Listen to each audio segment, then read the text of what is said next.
మన భారతదేశంలో కోల్ మైనింగ్కి 220 సంవత్సరాల చరిత్ర ఉంది. ఈస్ట్ ఇండియా కంపెనీ ద్వారా వెస్ట్ బెంగాల్లోని దామోదర రివర్ దగ్గర మొదలైన కోల్ మైనింగ్ ఆ తర్వాత ఎన్నో రాష్ట్రాలకు విస్తరించింది. అప్పటి ప్రైవేట్ కంపెనీస్ చేత ఎక్స్ప్లాయిట్ చేయబడిన ఈ కోల్ మైనింగ్ సెక్టార్ 1970స్లో ఇందిరాగాంధీ గారు నేషనలైజ్ చేయడంతో గవర్నమెంట్ యొక్క ఆధీనంలోకి వచ్చాయి.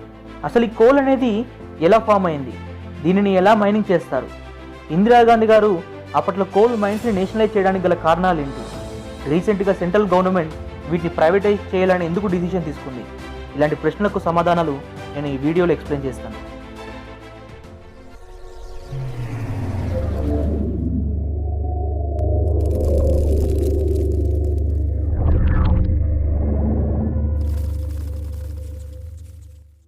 కొన్ని కోట్ల సంవత్సరాల క్రితం ఈ భూమి అంతా కూడా దట్టమైన అడవులతో ఉండేది. కార్బోనిఫెరస్ అనే జియోలాజికల్ టైం పీరియడ్లో జరిగిన ప్రకృతి వైపరీత్యాల వల్ల అప్పటి వృక్షాలన్నీ నాశనం అయ్యి భూమిలో బరిడ్ చేయబడ్డాయి. ఎర్త్ లేయర్స్ యొక్క కంప్రెషన్ వలన ఏర్పడిన ప్రెషర్ మరియు భూమిలో ఉండే హై టెంపరేచర్ వలన ఆ పదార్థం అంతా కూడా భౌతికంగా మరియు రసాయనికంగా ఎంతో మార్పు చెంది మొదటగా పీట్ అనే ఒక సబ్స్టాన్స్గా మారింది. అలా ఆ సబ్స్టాన్స్ కంటిన్యూస్గా ప్రెషర్ అండ్ హీట్కి ఎక్స్పోజ్ అవుతూ ఉండడంతో ఆ పీట్ అంతా కూడా ఒక హార్డ్ ఫ్లాట్ రాక్గా ట్రాన్స్ఫార్మ్ అయింది. దాన్ని మనం ఇప్పుడు కోల్ అని అంటాము. ఇలా ఒక నార్మల్ వెజిటేషన్ అంతా కూడా కోల్గా మారే పద్ధతిని కోల్ఫికేషన్ అని అంటాము. ఇక్కడ ఒక ఇంపార్టెంట్ పాయింట్ ఏంటంటే, ఒక ప్లాంట్ అనేది సోలార్ ఎనర్జీని యూజ్ చేసుకొని దానికి కావాల్సిన ఫుడ్ ప్రిపేర్ చేసుకుంటుంది. ఆ ప్రాసెస్లో సోలార్ ఎనర్జీని కెమికల్ ఎనర్జీ ఫామ్గా కన్వర్ట్ చేసి ఆ ప్లాంట్ దానిలో స్టోర్ చేసుకుంటుంది.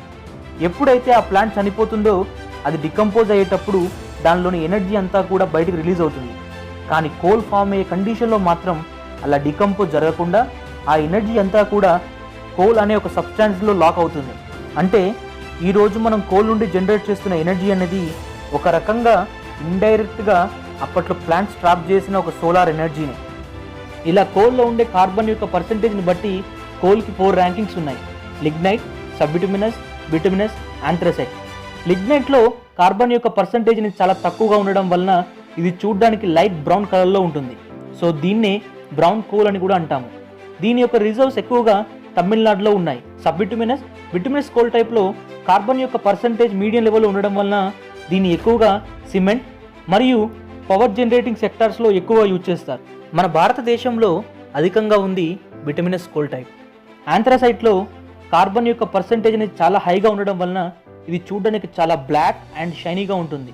ఈ కోల్ రిజర్వ్స్ ఎక్కువగా జమ్మూ అండ్ కాశ్మీర్లో ఉన్నాయి. మన ఇండియాలో ఇలా కోల్ని ప్రొడ్యూస్ చేసే స్టేట్లో జార్ఖండ్, ఒడిశా, ఛత్తీస్గఢ్, వెస్ట్ బెంగాల్, మధ్యప్రదేశ్, తెలంగాణ, మహారాష్ట్ర, బీహార్ లాంటి రాష్ట్రాలలో ఉన్నాయి.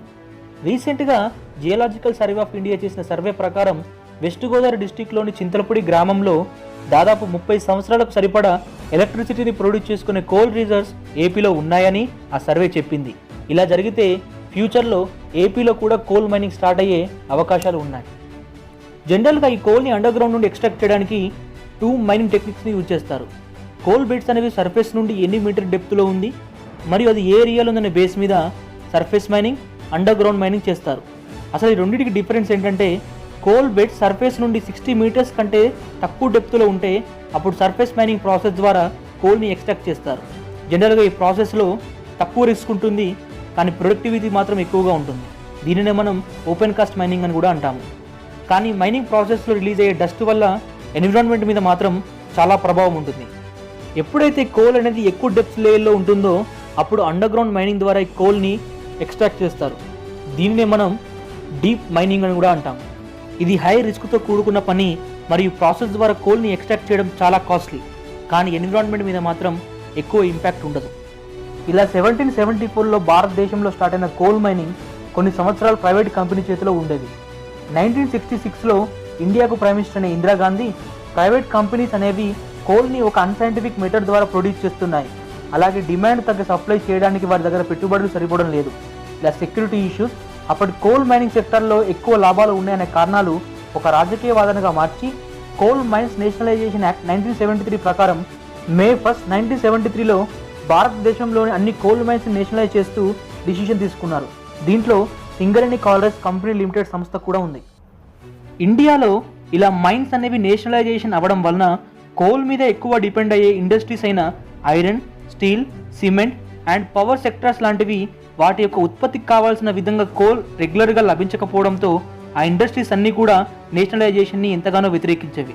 కానీ ఇలాంటి ప్రాబ్లమ్స్ని సాల్వ్ చేసి మళ్ళీ ఇండస్ట్రీని బూస్టప్ చేయడానికి 1993లో పివి నరసింహారావు గారు అప్పటి కోల్ మైన్స్ యాక్ట్లో కొన్ని మార్పులు చేసి క్యాపిటేటివ్ మైనింగ్ని ప్రవేశపెట్టి కోల్ బ్లాక్స్ని కొన్ని ఇండస్ట్రీస్కి అలాట్ చేశారు. అసలు క్యాప్టివ్ మైనింగ్ అంటే ఏంటంటే, ఉదాహరణకు ఎన్టీపీసీ లాంటి కొన్ని విద్యుత్ సంస్థలు కరెంటు జనరేట్ చేయడానికి కోల్ మీద ఆధారపడతాయి. ఈ సంస్థలు కోల్ కోసం ఆ కోల్ని ఉత్పత్తి చేసే కొన్ని మైన్స్తో ఒప్పందాలు చేసుకుంటాయి. కానీ క్యాప్టివ్ మైనింగ్లో అవి ప్రతిసారి కోల్ కోసం మైన్స్ మీద ఆధారపడకుండా వాటికి అలాట్ చేసిన మైన్స్ నుండి అవే సొంతంగా కోల్ని ప్రొడ్యూస్ చేసుకుంటాయి. వాటికి ఎంతవరకు కావాలో అంతవరకు మాత్రమే కోల్ని ప్రొడ్యూస్ చేసుకోవాలి తప్ప ఎక్కువ ప్రొడ్యూస్ చేసి కమర్షియల్గా బయట అమ్మకూడదు. ఈ విధానాన్ని క్యాప్టివ్ కోల్ మైనింగ్ అని అంటాము. ఈ విధానం అప్పటి ఇండస్ట్రీస్ అయిన స్టీల్, ఎలక్ట్రిసిటీ సెక్టార్స్కి ఎంతో బూస్టప్ అయింది. కానీ రోజు రోజుకి ప్రభుత్వ సంస్థల గుత్యాధిపత్యం పెరిగిపోతుంది. దీనివల్ల యాన్యువల్ ప్రొడక్టివిటీ చాలా తక్కువగా ఉంది. అదే ప్రైవేట్ కంపెనీస్కి ఇస్తే ఒక కాంపిటేటివ్ ఎన్విరాన్మెంట్ క్రియేట్ చేసినట్టు అవుతుంది. దానివల్ల ప్రొడక్టివిటీ ఇంక్రీజ్ అవుతుందనే ఆలోచనతో 1997లో ఇండియా గవర్నమెంట్ ప్రైవేటైజేషన్ అనే డిసిషన్ తీసుకుంది. 2000 సంవత్సరంలో పార్లమెంట్లో ఈ బిల్ ప్రవేశపెట్టింది. అప్పటి మెజారిటీ తక్కువగా ఉండి అండ్ ట్రేడ్ యూనియన్స్ నుంచి స్ట్రాంగ్ అపోజ్ రావడంతో ఆ బిల్ పార్లమెంట్లో పాస్ కాలేదు. ఆ తర్వాత గవర్నమెంట్లోకి వచ్చిన కాంగ్రెస్ పార్టీ కూడా ప్రైవేటైజేషన్ చేద్దాం అనుకున్నా అది సాధ్యం కాలేదు. రీసెంట్గా ఆగస్ట్ 25, 2014లో సుప్రీంకోర్టు సహజ వనరులు అనేవి ప్రజల యొక్క హక్కు, అవి ప్రజల అవసరాల కోసం మాత్రమే వినియోగించాలి, వ్యక్తిగత లాభాపేక్ష కోసం ప్రైవేట్ సంస్థలకు దారాదత్తం చేయకూడదని చెబుతూ 1993 నుండి 2010లో ఇండస్ట్రీస్కి ఇచ్చిన క్యాపిటివ్ కోల్ మైన్స్ అన్నిటిని రద్దు చేస్తూ నిర్ణయం తీసుకుంది. కానీ అప్పటికే రూలింగ్లో ఉన్న బీజేపీ పార్టీ ఇందిరాగాంధీ తెచ్చిన కోల్ మైన్స్ నేషనలైజేషన్ యాక్ట్ 1973లో మార్పులు చేసి మళ్ళీ కమర్షియల్ కోల్ మైన్స్ని ప్రైవేటైజ్ చేస్తూ మధ్యప్రదేశ్లోని 11 మైన్స్, జార్ఖండ్లోని 9, ఛత్తీస్గఢ్లోని 9, ఒడిశాలోని 9, మహారాష్ట్రలోని 3 ఇలా 41 కోల్ మైన్స్ని ఆప్షన్లో పెట్టింది. కానీ ఈ విధానాన్ని ఆ సంస్థకు చెందిన ట్రేడ్ యూనియన్స్ ఎంతగానో వ్యతిరేకిస్తున్నాయి. అసలు ఈ ప్రైవేటైజేషన్కి గల కారణాలను సెంట్రల్ గవర్నమెంట్ ఏం చెప్తుంది అంటే, ఎవ్రీ ఇయర్ కోల్కి ఉండే డిమాండ్ పెరుగుతుంది. మన దేశంలో కోల్ రిజర్వ్స్ ఎక్కువగా ఉన్న డిమాండ్ తగ్గ సప్లై లేదని, మనకు డిమాండ్ ఉన్న దాంట్లో 25% ఇంపోర్ట్ చేసుకోవాల్సి వస్తుందని 2018-19లో దాని కాస్ట్ నియర్లీ 1.7 lakhs crores అని. దీని అంతటికి కారణం కోల్ మైనింగ్ కొన్ని గవర్నమెంట్ సంస్థల ఆధీనంలో ఉండడమేనని.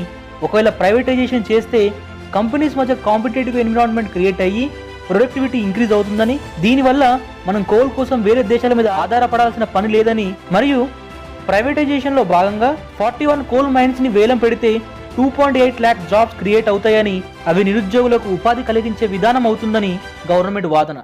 కానీ ఒకవేళ ప్రైవేటైజేషన్ జరిగితే కోల్ని ప్రొడ్యూస్ చేసేంత ఇన్వెస్ట్మెంట్ ప్రైవేట్ కంపెనీస్ పెట్టలేవని, ఒకవేళ కోల్ని ప్రొడ్యూస్ చేసినా అవి గవర్నమెంట్ సంస్థలలాగా సబ్సిడీ రేట్లకు విద్యుత్ సెక్టార్స్కి సప్లై చేయలేవని, అలాంటి సిచ్యువేషన్ వస్తే ఎలక్ట్రిక్ ఛార్జెస్ పెరుగుతాయని, మరియు ప్రైవేట్ కంపెనీస్ ఇష్టానుసారంగా మైనింగ్ చేయడం వలన అవి ఎన్విరాన్మెంట్కి ఎంతో ప్రమాదమని, అలా ఆ మైనింగ్లో పనిచేసే లేబర్స్కి సెక్యూరిటీ ఉండదని, దీనివల్ల మరణాల శాతం పెరుగుతుందని యూనియన్ లేబర్స్ యొక్క వాదన.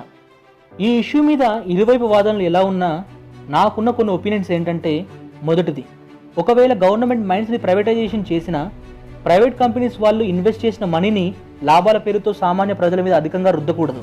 అంటే గవర్నమెంట్ ఎలాంటి కమిట్మెంట్తో ఉత్పత్తి చేసిందో అదే విధానం ప్రైవేట్ కంపెనీస్ కూడా ఫాలో అయ్యేలా నిర్ణయాలు తీసుకోవాలి. రెండవది, ప్రైవేట్ కంపెనీస్ మైనింగ్ పద్ధతిలో ట్రాన్స్పరెన్సీ పెంచాలి. గవర్నమెంట్ ఎలాంటి సెక్యూరిటీస్ అయితే ఎంప్లాయీస్కి ప్రొవైడ్ చేసిందో అలాంటి సెక్యూరిటీస్ని ప్రొవైడ్ చేయడానికి వెనకాడకూడదు, వారి యొక్క ప్రాణాలకు బాధ్యత వహించాలి. మూడవది, హెవీ ప్రొడక్షన్ అనే పేరుతో చుట్టూ ఉన్న పరిసరాలను నాశనం చేయకూడదు, ప్రకృతిని కాపాడుతూ ప్రొడక్టివిటీని ఇంప్లిమెంట్ చేసుకోవాలి. ఎందుకంటే ఈ ప్రకృతిని కాపాడుకోవాల్సిన బాధ్యత ప్రతి ఒక్కరిది.